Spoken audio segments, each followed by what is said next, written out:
Good morning all, CamelbackTrading.org coming to you this Monday morning, May 22nd. We are looking at Window Trader's market profile of the ES&SPY. I hope everybody had a lovely weekend. So after a very, very positive week for the Bulls last week, they start this week. See what kind of energy they come out with. It's going to be two very, very visual areas early in this week that each side wants to try to defend.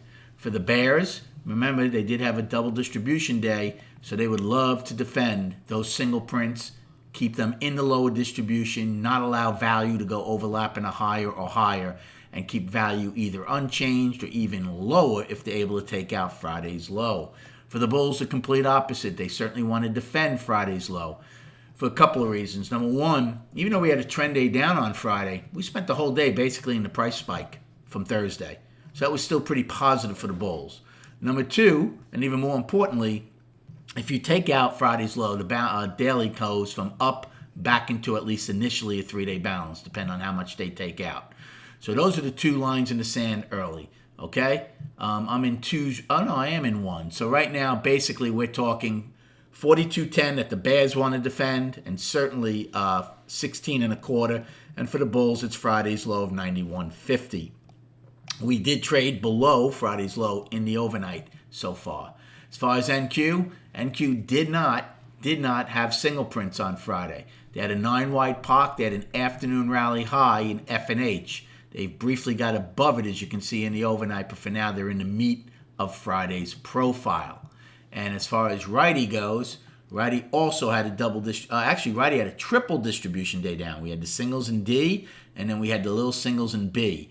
Right now, as you can see, again, there's still 75 minutes to go prior to the opening or so. They're trading in the middle of those single prints. So game plan, again, with 75 minutes to go, it depends where our overnight high is. But if our overnight high is anywhere near E's high or even inside the single prints, I think the first try up there would be worth a good risk reward short against both wherever the overnight high is and those single prints. Now again, if in the next 75 minutes this thing really rips, we'd have to reassess.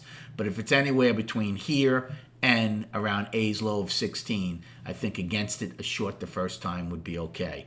On the flip side, any pullback now you do have a 15-wide point of control at 01. We finally did do some business at 4,200. Remember, 41.50, we just ignored it back and forth. But at least on Friday, we did some business at 4,200, and again now in the pre-market. As far as along, well, again, it depends on what kind of pullback we get against both Friday's low and then maybe against the overnight low. It's about 5 points worth of heat, right, to see if they front run it.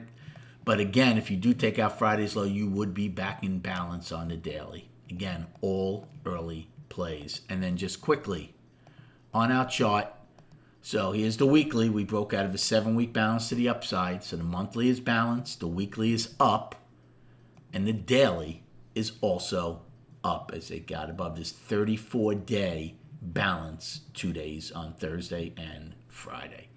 Thanks for the likes and subscribing. Good luck trading today, and we'll recap at 4 p.m.